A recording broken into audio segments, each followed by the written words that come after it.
Hello and welcome. Oh, I'm so excited to spend time in community with you all. So thank you. Thank you for this moment.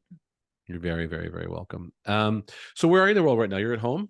I am. So home for me is in Peterborough, Ontario. And I am actually on the cusp of 15 days off after this event this evening. It's my first wee break in a while. And I'm so excited to just kind of have some time to reflect and kind of put all this into place.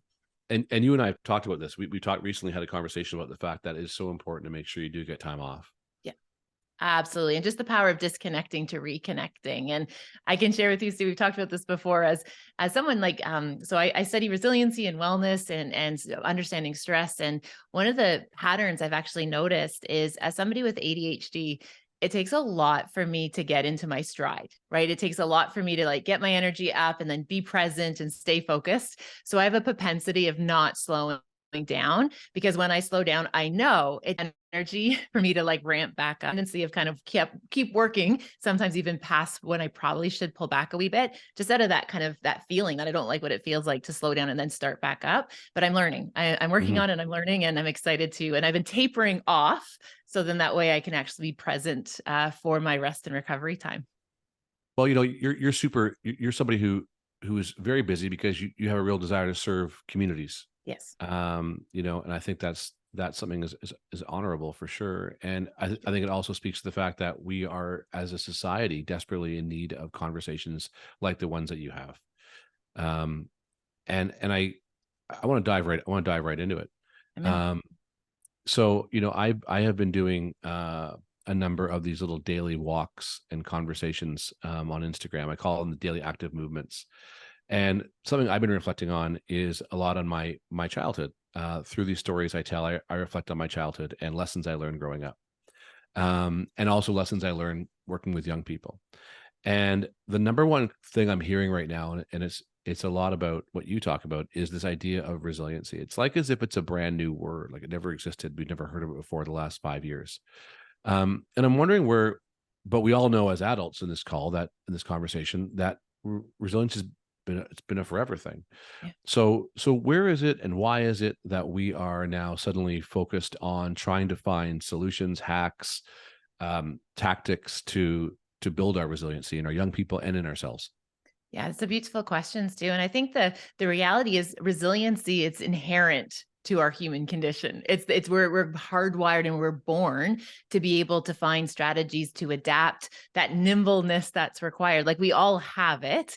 Yet what I think sometimes happens in the last wee while is because people are feeling so disconnected and so unwell, they're kind of looking out externally, right? They're looking externally for fixes or these solutions and, almost waiting for someone to come and rescue them from the lives that they have created.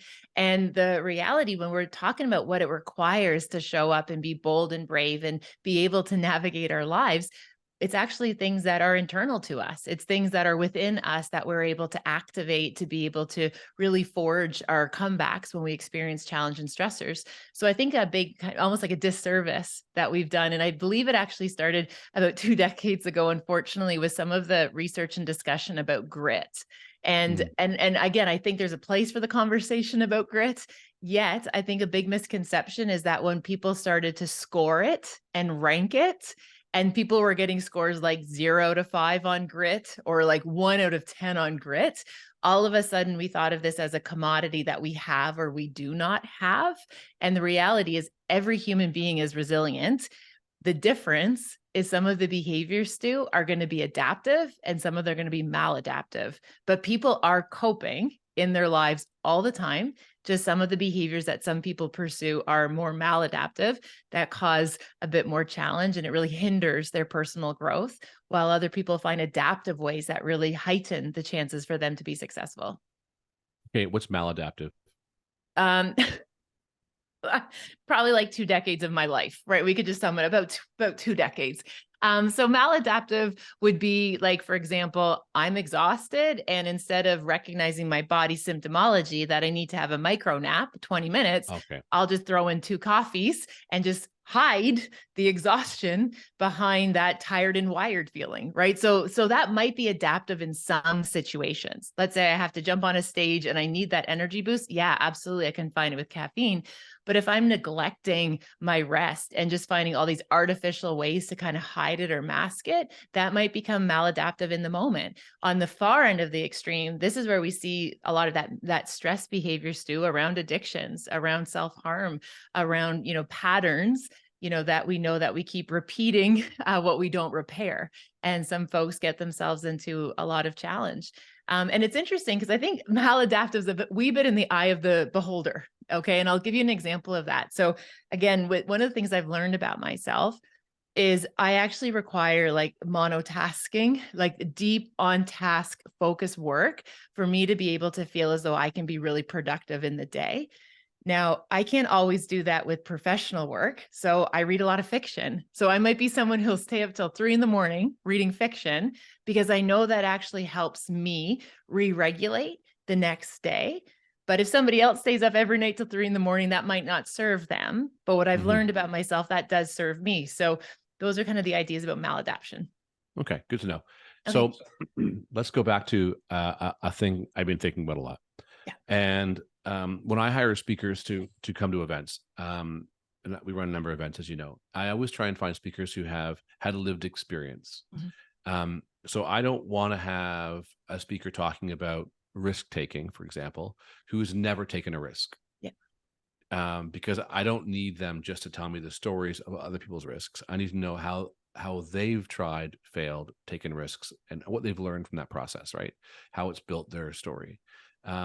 And so with you, your story, for those who are at Epic this year, have had the chance to read your first book or had the chance to see you some other place, you have a very powerful story about when you were young and how you had to learn about, and your mom's influence about doing hard things.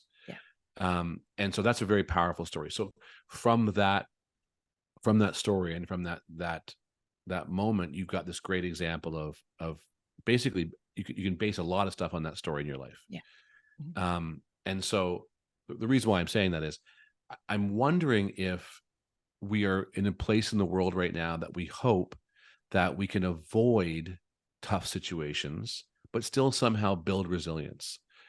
Am I wrong in thinking you do need the tough to help understand and build resilience, or is that old thinking? No, it's a really interesting perspective. Like the reality is, failure is going to teach us more than success ever will. Like that's something that we know. And, recently I was asked what my learning style was. I was talking to a group of educators and I had this pause and I'm like, the hard way. And they're like, that's not a learning style. I'm like, no, that is literally how I've learned everything in my life is the hard way. Like if you find the hardest way to learn a lesson, that is it. I'm not a hands-on learner. I'm not an auditory kinesthetic learner. I need to get kind of like hit with this. And then I know it for life, right? Like that's really has this huge impact on me. So when I think about what's happening right now is obviously I don't want children to experience like danger, right? I don't want them to experience danger or to be under threat, but I do want them to understand how their nervous system works. So that way they can stick handle risk and realize that it doesn't have to be this kind of curated list of perfection all the time. And I'll share with you an example. Years ago, when I first started teaching, we used to always talk about like helicopter parents, right? Like these helicopter parents and supporters who their child would get themselves into hot water or mischief, and then the parents would swoop in and fix it. What was interesting right now is we don't really have helicopter parents. We actually have we call it Zamboni parents in Canada. I call them curling parents. Curling parents, right? And what's happening is they're getting out in front of the child and they are like clearing this pristine path. So that way the child never experiences any difficulty or challenge to the point that they don't even know it's out there. And unfortunately, then what happens, they turn 18, 19, and the family system says, okay, now you're on your own, go grown up, go adult, and they don't have the skill sets. because they haven't had a chance to learn it when the risks were low. Because when Mhm. we're little, the risks are little. When we're bigger, the risks are much bigger. And they haven't built up those muscles that they need to be able to stick handle the discomfort of what Mhm. learning is meant to be. You have to start with the 5-pound weights before you can move to the 50-pound weights. Correct. And I think I was chatting with a president of a very large university here in Canada, and he was saying that the 2021 22 class, or it was 22 23, 2020 21 22 class of student leaders, or sorry, students, freshman students coming into the university, had the highest dropout rate Yeah. he'd ever seen in 30 years, and had the highest attempted suicide rate Yeah. he'd seen in 30 years that year. Now, there's probably links to of kids being locked up during a pandemic and not building the social skills they needed, or having the opportunity to be out with other kids doing things. But I really believe there's something to be said about Dr. Deb Gilboa, who's coming Yeah. to speak at Epic this year, Dr. G. She talks about tragedies versus teachables. Yes. And so, which I think is a fantastic way of, like, things are sometimes a tragedy. Yeah. And sometimes things are just a teachable. And it's up to us as adults working with young people, and adults working, like, if we manage a company, if we manage, if we're managing people within a company, to understand what a teachable thing is and what a tragic thing is. And often most things are teachable moments. And I think we Absolutely. need to embrace that more than we do. Yeah, absolutely. And I think that really speaks to this idea about like how we're showing up for each other. And I feel like there's essentially this kind of feeling that we're like walking on eggshells, right? Like we're so scared to rock the boat. We're scared to talk about things. We're avoiding difficult conversations even for decades because we Mhm. don't like what discomfort feels like. And one of the kind of strategies I find really effective, and I've shared this with you before, is even just getting radical clarity of how people want us to show up for them. Like we can't make any assumptions anymore. So I'll give you an example. As folks might know, I have 3 teenagers, 19 Hunter, and then 17 Ava. Jax just turned 15. And I was in the kitchen a wee while ago talking to my boys, right? So I have Hunter and Jax there, and then their sister came home from school. And I'm not sure if other people know what a 17-year-old girl looks like when she's in a mood. But that's what we were stick handling. It was like this wee little hurricane. God bless her. My little Hellcat came in there, and I turned to the boys, and they were gone. Like, Stu, they left. And I'm like, you don't leave a man behind, but they were like vacated Gone. the room, gone. So I looked at my daughter who was all keyed up, and it was just like, girl, do you need comfort or do you need a solution? And she looked at me and Mm. she's like, Mama, I need comfort. I need you to hate grade 11 math as much as I do. And I was like, okay. So I literally sat beside her and I'm like, these are all the things that are wrong with the grade 11 curriculum and why we don't like math. And when she started to re-regulate, Stu, I said, what happened today? Like, what happened today that got you so keyed up? And I shared the story before. She said, Mama, the teacher in my English class asked, what was the last book you read that made you cry? And Ava said, calculus. And she was so embarrassed that she had had this gray cloud of math. And she was just fed up. And the difference is so often when we see our loved ones and even people in our community that are struggling as high performers, we just want to solve it all. We just want to fix it. And I understand that drive. Yet if I said to Ava in that moment, or she was asking for me to hate math with her, and I said, we're going to get you a tutor. We're going to buckle down on this. We're going to put in the extra time and we're going to tackle this together.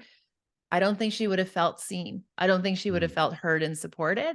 She would have felt as though I'm not supposed to feel this way and something is wrong with me. And I think, unfortunately, in our good energies and efforts to show up for people, the message in the shadows that we're sending is we don't think people have the capacity to stick handle their lives, but they absolutely do. They just need support.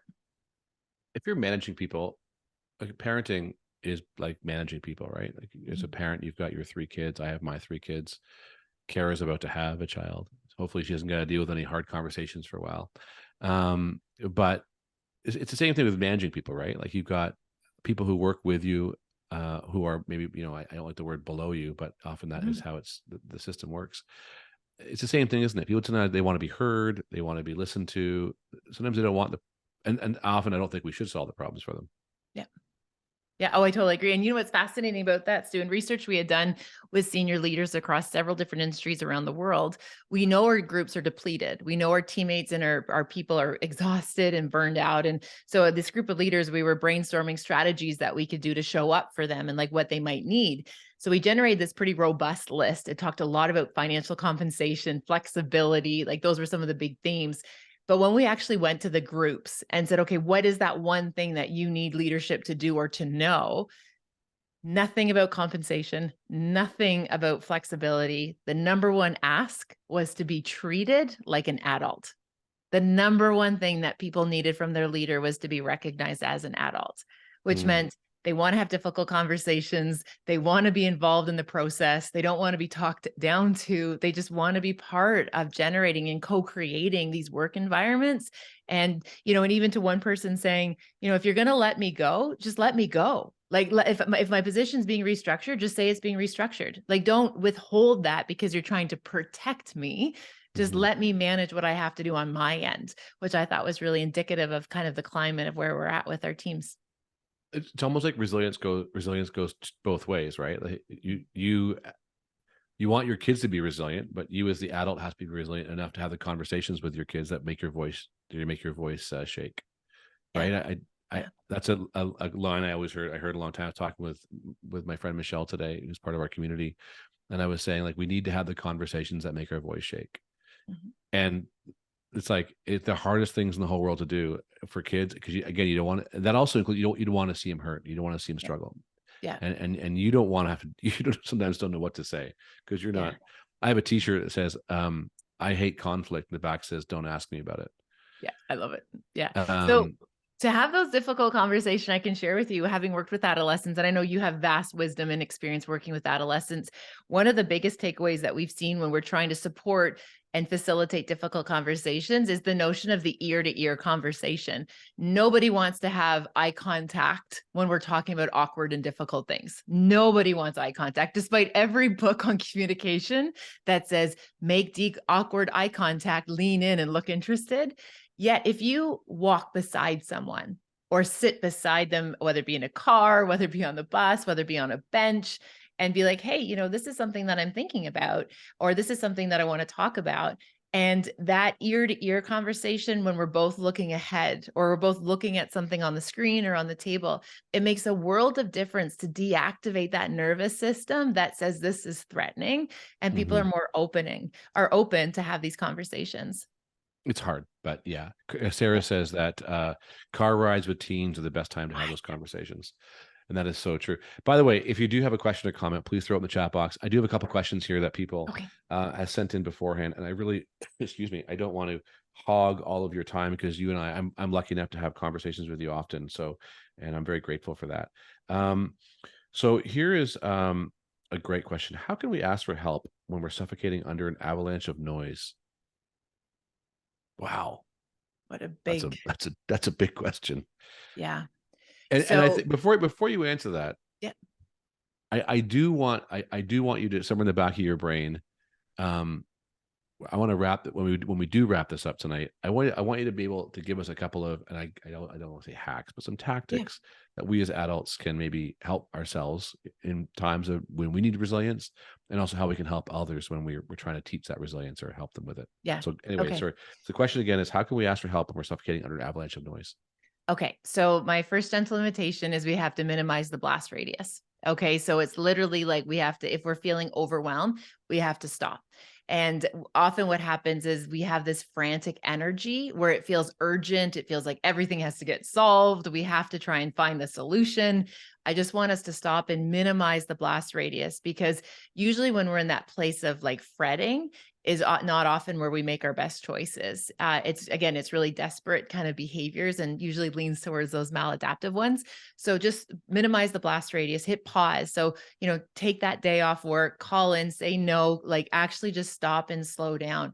And then the next piece is to meet yourself with as much like compassion as absolutely possible. Like literally, like even if it's imagining yourself as that like little child inside, like meeting yourself with just such deep compassion, because ultimately for us to get to any kind of trajectory of being okay, it starts with feeling safe And like literally we need to hear ourselves say, yes, it's busy and hectic and noise and scary and overwhelmed. And I got us. Like, I got this. Like, I will Mm, be okay. I will figure it out. I'm a well-resourced human. That's something that I find is a really helpful little personal mantra, that I am a well-resourced human and I will figure this out, but I don't have to figure out all at once. And so like just that pause, reassure yourself that you're safe in this moment. And then I want you to think about this kind of idea about like, who is a lifeline, right? And Peter Katz is the one who introduces that concept about like, who is that person that will show up for you, who you can reach out to call, to text, to say, I'm feeling a lot of pressure, overwhelm. I need you right now. And to be, again, that leading into that vulnerability, to know that we're okay and we're allowed to ask for help. And I'll share with you one of the biggest barriers as to why I see high performers not ask for help is because somewhere deep down, I think a lot of us feel that we have to be easy to love, that we just want to be easy to love. We don't want to put anyone else out. We don't want anyone to reject us or hurt us. So if we just kind of stay the line and try and figure it out by ourselves, then that mm. way people won't hurt us. But the reality is we're not meant to do this alone. I like that. That's really good. Next question. Any tips for moving across the country, trying to manage stress by saying goodbye to new friends and extended family? Okay, I love this question. When we're going through any transition, I think feeling sad or feeling upset is totally normal. Those are the right things to feel. Even I was just talking to a group of grade 12 students who were so sad that they were finishing high school. And I looked at them and I said, that's the right thing to feel when something's coming to an end. Like, you're supposed to feel sad when things are ending, and giving ourselves permission to feel the feelings. Like, we actually have to like sit through the feelings. So as we're transitioning and moving, my first invitation is to like just honor those feelings, like recognize that like, yeah, this is going to be sad and exciting, and we can have dual truths. Something can Mm, be sad because it's ending, and we can be excited about new opportunities. It doesn't have to be one or the other, and giving ourselves permission to have those dual truths. And the other gentle invitation is just to recognize that we're this beautiful constellation of parts. And instead of saying things like, I'm scared, I love to reframe that to say, like, part of me feels scared. Instead of saying like, I'm mm, sad or I'm overwhelmed. No, it's like a part of me feels scared, or a part of me feels overwhelmed. A part of me is really longing for those long-term relationships. And part of me is excited about this, because we are not all ever black and white, one of all the things. We are just this mhm. beautiful constellation of pieces. And even recently I noticed, I said yesterday, actually, I said, wow, part of me is really tired. And then I'm like, okay, maybe a couple parts are pretty tired, right? Like, there might be multiple dimensions to it. But then I realized emotionally, I was feeling tired. Physically, I was feeling tired. But spiritually, like, I was feeling really grounded. So then I just leaned into those energy sources. Like, I leaned into that because I knew that would help carry the load. Yeah, we are all kind of patchwork quilts. Yes. Next question. How do you raise such awesome humans and athletes? Oh, And I want to add on to this after you. I want to add on some parenting thoughts on this, but go ahead. How do you raise such awesome? And you do. Your kids are either fake, they're from a movie, or something. But yeah. if not, you've done a great job with these three. Thank you. The brightest blessing in my life is getting to be Hunter and Avon Jackson's mother, and we've raised each other. And I think Sure. the strategy is the fact that I recall, as a single mom with a newborn, a 2-year-old and a 4-year-old, giving myself so much grace that I'm doing this by myself. I had no idea what I was doing. And I just promised the children, I promised them loyalty. I promised them loyalty, that I will show up in every season of your life, the good, the bad, and the ugly, and that we're going to figure out, the four of us. And again, my life evolved to where I was able to, Jeff came into our world and obviously brought this amazing sense of, familiar, and this family sense. And the five of us became a unit, a group. But I think the starting point is just that idea of loyalty, that I'm going to show up for them no matter what. And also too, just as recognition that it was my job to love them. It wasn't necessarily their job to love me back. which made it through Mhm. some of those harder times and those difficult parenting conversations where it was like, I had the responsibility here. And my hope is that, obviously they'll grow into loving me back. But my job was first and foremost to them. And then the other piece I could attribute, I think, to the children's successes is the fact they have such a strong siblinghood. I Mm. knew very early I couldn't do it by myself, and I brought them into this, that we're a home team. And Mhm. there's times, for example, when I was going through grad school and I couldn't make it to, Ava's cheerleading, and I would send her brothers and be like, cheer the loudest for your sister. And like, you have to show up and do these things and help. So I think that kind of idea of community very early on really kind of set the stage for the kids. Yeah, it takes a village, right? Yeah. That village can be within your home. Yes. Um, and often as a parent, I want to throw this out there. And somebody who works with young people, you often don't know till many years later, like whether they appreciated, understood, they learned anything from you. As a teacher, you don't know till years and years later. And so this is out of nowhere. My son emails me this on June 21st at 11:40 in the morning. Hey, Dad. And imagine being my kid, because I run a camp where we tell kids to journal and ask hard questions, and I'm telling this to 100 kids at a time, 200 kids at a time, and like my son's in the audience. He's like, he tells this to everybody. Anyway, not knowing if it goes in one ear and out the other. But anyway, so this is what my son. I just want to share this with you. Hi, Dad, or hey, Dad. I've been journaling every day lately. My son's 23 this soon, 23 in a week. I've been journaling every day lately, and I make a goal for each day. Today's goal was to tell 3 people how much they mean to me. So that's why you're getting this cheesy text.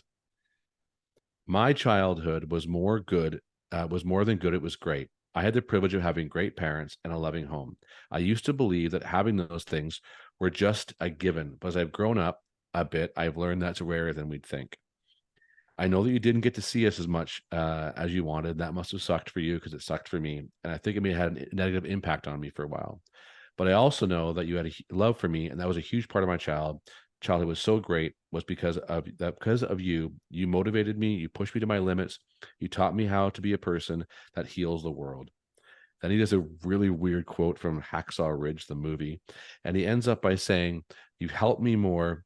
You help more people than you'll ever know, and you've changed more lives than you can ever count. And I'm really proud that to call you my dad. So thank you for everything." This ends the cheesy text. I love and appreciate you. So that comes from a 23-year-old who has never shared that stuff with me ever. And years later, we don't live together. He's living on his own now. And so I just think that it's the long game, right? Yeah. And so if you're a parent and you're wondering if it's getting through, and maybe you don't have these 3 very communicative kids that you've got, Yeah. I want parents to know that if you're working with young people, you have kids in your lives, Yeah. being an example of what the best you can be is often, you'll learn about it years later. Hopefully it sinks in. Stu, that is a treasure and a gift. Thank you for sharing that with us all this evening. Yeah, you're That's welcome. very special. It's all about Stu. All about Stu. All So about Stu. okay, so if you have any questions, again, please feel free to throw them into the chat box. So here's what I want to ask you. I want to ask you that we do live in very fractured times, and Yeah. it's hard sometimes for us to, as leaders of organizations, of managers of people, executives, entrepreneurs, and then parents as well. It's often hard to find light through some of the dark. And what do you do, and what do you recommend that we do when we are trying to maintain this level of optimism? When I try and maintain this level of optimism, what do you suggest? Yeah, that's a great question. So the reality is the world is unwell, and the world has essentially always been in a state of varying degrees of unwellness. And it's interesting because I believe that every generation is concerned that the next generation that's the one that's going to go to hell in the handbasket. And we see that actually documented 200 years back, where people thought, oh my gosh, those people growing them in 1910, that's it. Those people in 19, that's it. Like every generation has been so concerned that the next generation is going to be fractured and won't be able to handle what's going on. So first of all, I take comfort in knowing that this is a phenomena where we're concerned about, are we equipping the next generation of person? So I think just even recognizing that this is something that generations have been thinking about is one of them. The other one that I talk a lot about in my writing is this idea about cultivating being hope-filled and like learning how to cultivate joy. And often I get asked if, I'm able to have this like positive outlook and, bring this really positive energy, because I've, had this near-death experience when I was a teenager, and all of a sudden, I make the best of every moment since. And I can share with you something with some pretty radical candor, Stu. Since I lost my mother a decade ago, I live with a constant state of melancholy. Like I live with this deep grief and I have a constant state of melancholy. And one of the things that I've learned is if I sit there too long, I will feel it to the point where I'm pushed into inaction. Or a way that I've learned how to walk with my grief is to create precious moments. And you might remember years ago, they had these little figurines called precious moments. I'm not sure if anyone remembers those little white-ish. I see. Yeah. So my Sherry, aunt collected them. She had 50, 60 of them. Yeah. So I remember having this moment after I lost my mom, and I had these 3 little babies, and my mother was my person, right? She was my person that made everything okay, so I would be okay. And all of a sudden now I'm venturing into this world without my person. And I remember, you go through all these weird emotions. Grief is a beast. And I remember at this one weird thought that popped up, Stu, about a week after I buried my mother. And I thought, I'm never going to get another Precious Moments figurine for the rest of my life, because she was the only person who would ever like buy me Precious Moments, even though I was like 30. And I had this feeling in my heart where I thought, okay, well, now I have to create my own precious moments. And so as I kind of go out into the world and venture into the world, I look for those precious moments every single day. And what I think is so important, the people who bring, I think, a lot of light and a lot of joy and optimism, I think there's a very good probability that they also carry a lot of melancholy, because you have to understand darkness to be able to see the value in light. Which comes back to resilience. You have to experience challenges to build resilience. You have to see dark to see light. Absolutely. It all kind of goes hand in hand. Yeah. And I think also just one other kind of tangible item to share with you too is learning how to like create moments. And like the really cool thing about rituals is like we get to create them. Like we get to make things up and put meaning behind things. And so I, remember even once when the kids were little, I was driving them to school and there was this big Saint Bernard with his head out the window. And like we were at a traffic light and there's this dog with his head out the window, living his best life. And I remember I was in such a mood that morning, and I turned to the kids and I'm like, oh, today's going to be a great day.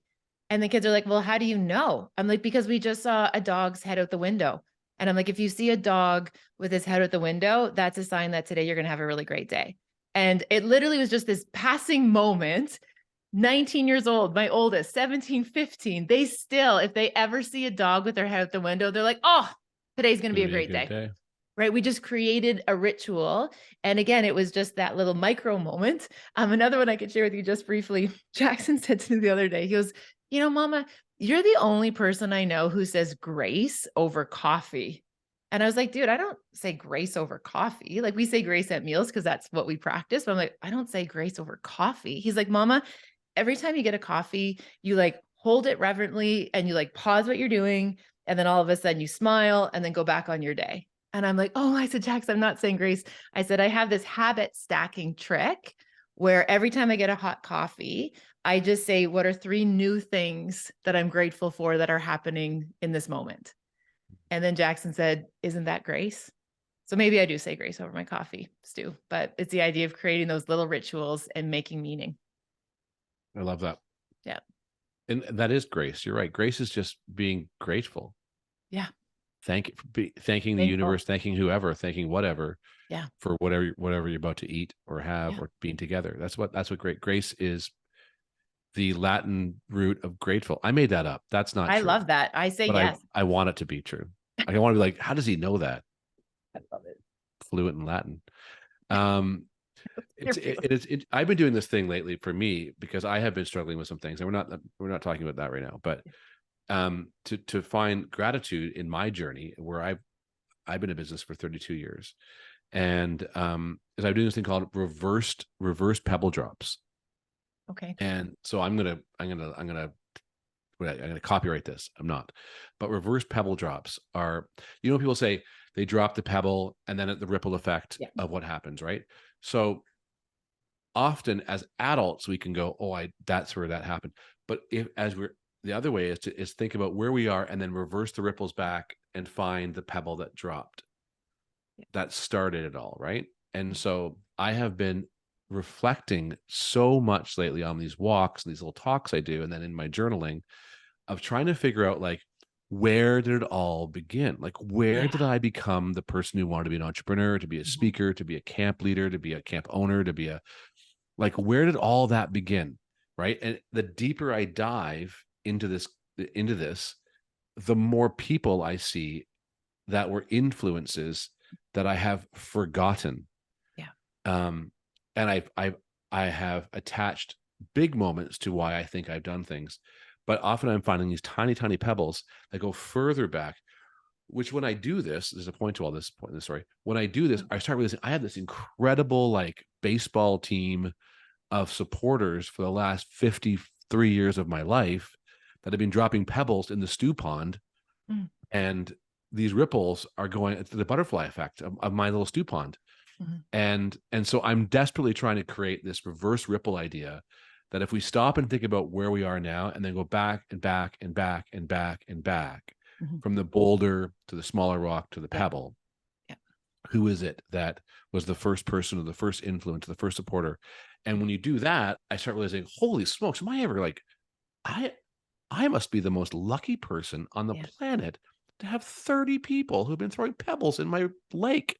Yeah. Anyway, that's what one I of the love things I've been that. reflecting on. Yeah. You can You use know, it. yeah, I will there. I will. I love that. And it's what makes that me think about that when I hear that, the thread that I want to pull is that idea about, like, what are the origin stories? Like, where are the origin stories where some of these, beautiful, positive things have started, where some of the challenges have started, and kind of going back to the root of where it began. And as I've shared with you before, quite candidly, as somebody who, dropped out of high school, like my whole educational journey was a disaster. And I remember this idea kind of got launched in my heart and in my mind that, education was going to be my ticket out of my past. Like, I was going to be able to use education to build a future for myself. And I had to figure this out. And I remember kind of getting this idea that if I could, like, if I'm at high school dropout at this end, and on this end, it was, a doctoral PhD as like the end line. I realized that that was my path. Like, I was just going to run so hard towards that. And it was interesting because someone recently asked me, they're like, okay, well, where did that idea come that you wanted to be a doctor with a PhD? And Stu, it was Kelly McGillis from Top Gun. She was a PhD. She was one of the fighter pilot instructors in the original Top Gun. We're talking 1985. And it was the first time that I saw a woman, like, literally own it, where she was like, no, I'm the instructor. And it was amazing that somewhere in that, I think these ideas take root. So I love that you have people that you can say, like, this person, like, put that positive ripple effect starting for you. Drop But the I also pebble. think it's cool that pebble, drop that pebble. But I also love the fact that for some of us, it could be a Oh. fictional character, right? We can borrow that courage or that insight. And, I just had this moment. I'm like, man, I'm really glad I watched that movie when I was 6 to Mm-hmm. be able to plant that seed that clearly beach volleyball is a good exercise. And I think Yeah. women need to have PhDs. 100%. Yeah, Yes, agreed. And agreed. for me, by the way, I wanted to be an actor because I saw the movie Annie, Oh, and I wanted to be Annie. And my mom had explained that it was 1979 and I couldn't be a drag queen Annie. So, but I wanted to be Annie when I was love when I that. was like, Mom, I can do that. Yeah, Anyway, the acting career there you go. didn't come to fruition. Um, any other questions out there? Because I could talk to you all night. You know that. Mhm. And I really appreciate you. And for those who are joining us who aren't part of our epic community in December, I challenge you, I encourage you to maybe consider joining us in December. It's a wonderful community of about 60 people, and we have a really wonderful time. And last week I had to have a conversation with Dr. James. 2 weeks before that, I had a conversation with Ron Tite. In a few weeks, we have a conversation with Laura Gassner-Otting. Like, the people who are part of this community are wonderful people. So I challenge you, if you're interested, to get a hold of us and talk to us about it. So final thoughts from you, or any final questions? Oh, Sherry dropped one there. Thanks, Sherry. I missed that. Yeah. How do you recharge? That's a great question. I'm always looking Yeah. for ways to recharge. Any hacks? I'm just kidding. There. How do you recharge? Okay, so my first little pause there. First of all, thank you for asking, Sherry. Number one is I've differentiated the difference between rest and recharging. Okay, so understanding that sometimes my body physically needs rest, and then that means like literally like trying to get more sleep. I'm not a very good sleeper, despite Dr. Greg Wells's influence in my life. I'm not a great sleeper, but so it's just other ways of finding rest. So taking things off my plate, delegating, and even just napping, right? Like having just ways that my body just needs to actually just recuperate and recover. And then for recharge, for me, it's everything that invokes feelings of being hope-filled, like just by reading content around good news stories, like just filling up that bucket of goodness. So there's that component where I have to believe in the goodness in the world, right? It's kind of how Mr. Rogers always challenged us: when there's problems, look for the helpers, right? So I try to focus on that. And then the other is I have the like deepest affinity to like fiction, and like I get lost for days, and I can read and read and read. I think I'm on my 87th fiction book since January. So I hit fiction, and the goal is, though, the fiction is I can't learn from it. Like the goal is like I'm not reading anything that I can learn from. Like it literally has to just be like fiction that literally just can give me that escapism. And I find that gets me out of my head, gets me into my heart space. And that's where I'm able to recharge. And the last one there is, I would say, and this is what I think is one of the most underutilized ways of recharging, Here we go. is the power of music. I want a soundtrack for like every aspect of your life, and knowing what music to listen to, using it in everything. What we do is we know that there's a physiological reaction to music, and music actually gets us out of our head and gets us into our heart space. And then we are able to activate that sense of renewal, which then gives those thinking parts of our brain a rest. And then we can start to feel better. Yeah, music is like a time machine. Totally. Yeah. It can take you back in time. Have you ever listened to a song and you can taste the moment? You can smell the moment from 20 years earlier. Like you're just there. Like when you hear whatever song it is, like when I hear Boys of Summer, it takes me back to being 19 years old and working in Grand Bend, where I live right now, and working in the bars and DJing. I remember everything about that summer. Once I remember the smell of sun. I mean, it doesn't matter. I'm getting to okay. Sherry, Sherry just throwing out. Oh, Graham, actually, I'll go first. What was the last book that made you cry? We'll go Graham first. Well played, my friend. Well played. The last book that made that's a good one. That's a good one. I'm trying to think, what's the last book that made me cry? Light read. What was the last one that made me cry? I am going to get back to you on that, because I know that there is a book recently, and I actually remember thinking like, whoo, this is a lot of big feels. I will get back to you on that. Yeah, I'll get back to you on that. Yes. And in terms of Sherry's questions about like reading recommendations, I love historical fiction. And so I find historical fiction is an amazing place to hang out and explore. That's usually historical fiction with happy endings, which is, believe it or not easy to find. A lot of historical events do not have happy endings, but there is a genre, it does exist. I read a lot of science fiction, and it's the reason why I love Star Trek. I love that. Star Trek was always milk and cookie endings. Love that, Sherry.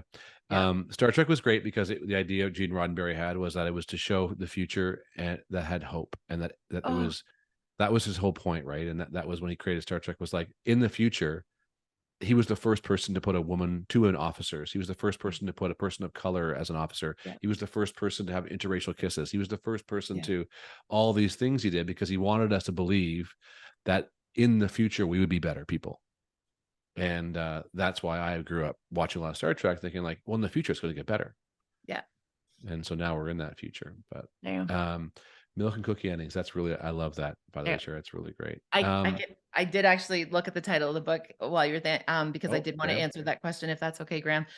It was actually by Mia Sheridan. She's a really interesting Canadian American author, but she wrote a book called Archer's Voice, and that made me cry. Like, that was like the ugly cry. Like, that was like the literal, like not sure if I can like continue, but it was worth it. But yes, so Archer's Voice was the last one.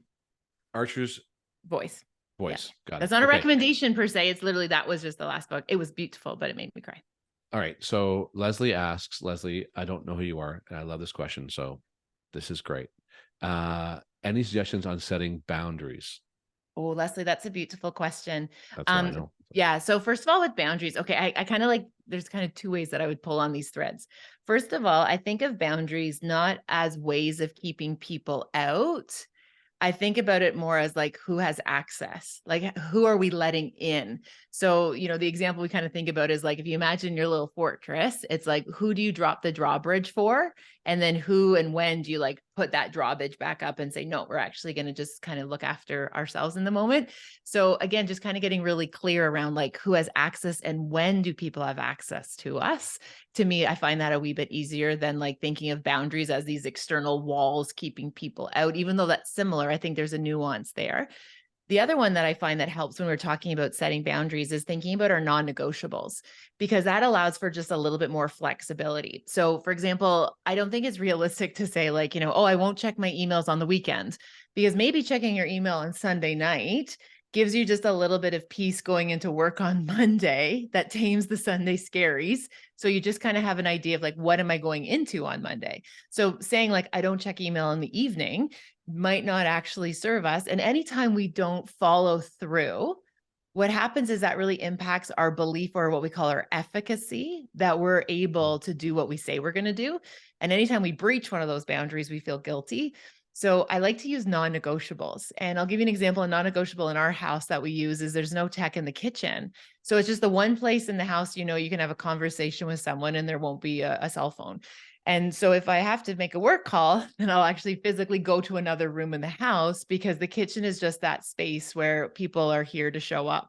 And what I love is I notice that people gravitate to the kitchen naturally, and then you actually get to be present with the people as well. So thinking about our non-negotiables, I find, is just a wee bit easier than like thinking about these hard and fast boundaries.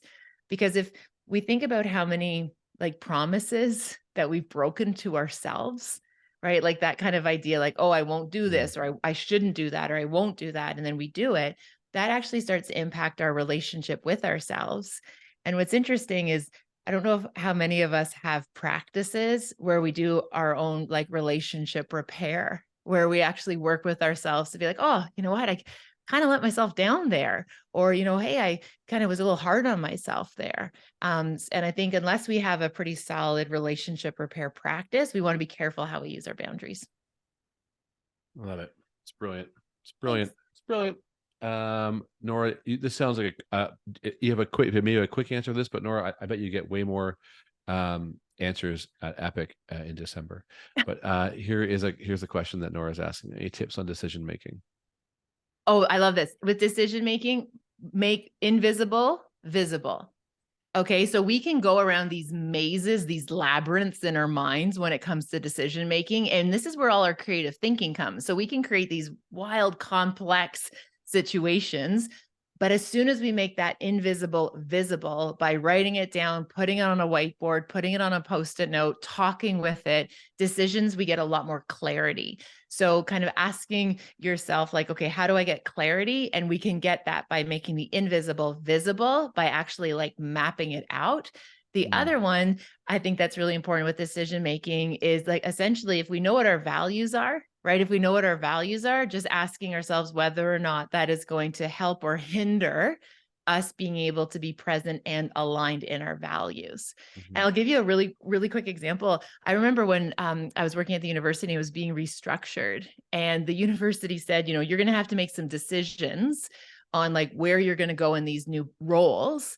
And this woman said like, this is going to be the most difficult decision I've ever made in my life.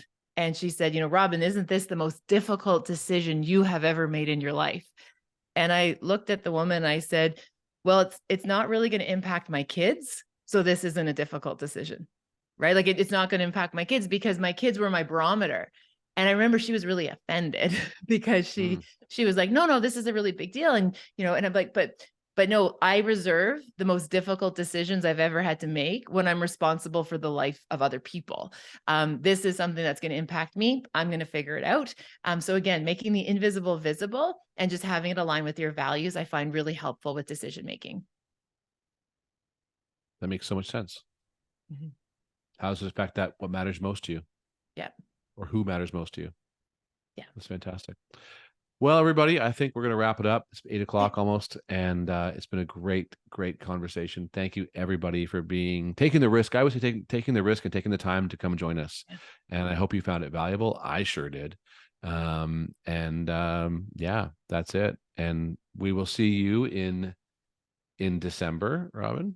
Absolutely. We're excited for that back at the old Epic community. Kara, by the way, this is absolutely the last one you're going to do for a while. So congratulations and enjoy your baby. For those who don't know, Kara is, I don't know where she is on the screen now, but Kara is our trusty, most incredible, wonderful person who helps run Epic and a lot of the stuff in our company. And she is off to have a baby. So, and it's just that easy. So, typical guy thing, right? Just that easy. Pop out a baby. All right. Thanks, everybody. Really appreciate you all. And hopefully we'll talk to you again soon. And hopefully we'll see you in December. Thanks. Take care. Bye, everyone. Thank you.